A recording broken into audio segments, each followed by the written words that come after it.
Darjan, Olimpija, Domžale, 0-0, kljub tekmi brez golov smo spremljali zanimivo srečanje.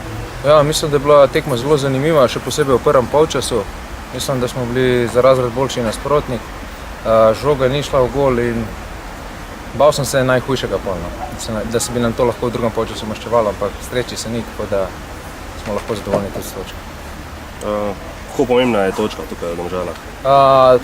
Mi smo si res želeli danes zmage. Mislim, da se je od prve sekunde videli, da smo sam prišli zmagati, da smo si to želeli, da bi zmanjšali razliko do Domžal. Pač ni šlo, v sredo je nova tekma, na koncu je tudi ta točka zelo pomembna, da Domžale še niso povečali svojo razliko in gremo naprej, v sredo je nova tekma. Še nekaj besed o tekmi v Novem mestu? Tekmo v Novem mestu, ja, kaj naj rečem. Sigurno je za Krko je vsaka točka pomembna v boju za obstanek. Nam je pa še dvakrat bolj, mi pa še dvakrat bolj rabimo te 3 pike, tako da v Novo mesto gremo po vse 3 točke, ampak bo enako težko kot danes.